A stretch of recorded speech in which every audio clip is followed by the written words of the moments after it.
میں جب فتح ہوا، مکہ فتح ہو گیا، عورتیں اکٹھی ہو گئی، فرمایا کہ میں بھی ان عورتوں کے ساتھ تھی، ننظر الی رسول اللہ صلی اللہ علیہ وسلم، ہم دار آل ابی حسین تھا، اس کی چھت پر چڑھ گئی تو حویلی کے اندر سے ہم دیکھ رہی تھی تو حضور صلی اللہ علیہ وسلم صفا مروہ پر کیا عمل فرماتے ہیں۔ فرمایا کہ بنت ابی تجرات فرماتی ہیں کہ ننظر الی رسول اللہ صلی اللہ علیہ وسلم وهو حصہ بین الصفا والمروہ، آپ دوڑ رہے تھے، وَإِنَّ مِيزَرَهُ لَيَدُورُ مِن شِدَّةِ السَّعْيِ، آپ کی چادر مبارک بھی گھوم جاتے تھے، اتنی دوڑ رہے تھے۔ اگر میں سمیت ہوں، میں نے سنا آپ فرما رہے تھے یا ایھا الناس، اے لوگوں ایسا ہو، ان اللہ فرض، ان اللہ كتب علیکم السعی، لوگوں یہاں دوڑا کرو، اللہ نے تم پر ضروری قرار دیا ہے یہاں کا دوڑنا۔ تو یہ حضرت حاجرہ جو ہے سلام اللہ علیہا کا دوڑنا اللہ کو منظور ہوا کہ نہ ہوا؟ تو وہ دوڑ رہی ہے، بچہ جو ہے وہ سسکے لے رہا ہے کہ وہ اس کی حالت جو ہے وہ حالت دیکھی نہیں جاتی، ماں پھر کیسے برداشت کرتی ہے؟ تو وہ ادھر ادھر دوڑ رہی ہے۔ یہ امتحان ہوگا کہ نہیں ہوگا؟ بولو نا، امتحان ہے، بڑا امتحان ہے کہ چھوٹا امتحان ہے؟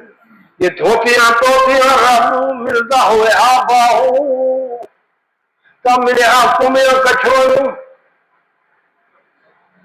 دھوتیاں توتیاں رب ملتا ہوئے آباؤ تو ملے آپ کو میرا کچھوڑوں، یہ چوتیاں توتیاں رب ملتا ہوئے آباؤ تب ملے آپ میرا خسیانوں، یہ منیاں چنیاں رب ملتا ہوئے آباؤ تب ملے آپ بھیڑا بکریاں، رب نہیں ملتا آباؤ مگر ملتے ہی دل آشیاں۔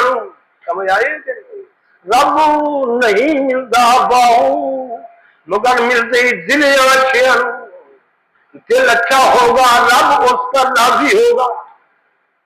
ابراہیم علیہ السلام نے جب ان کو ادھر بھیجا تھا، قرآن فرماتا ہے ان پر کیا گزری تھی۔ یہ تو بچے اور اہلیہ کی بات ہے، انہوں نے کیا کیا؟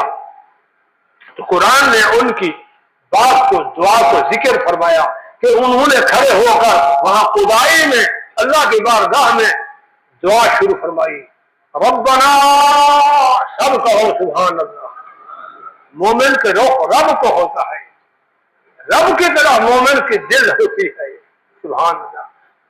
جب حکم ہوگا تو مومن اللہ کے حکم پر مر مٹتا ہے، سبحان اللہ۔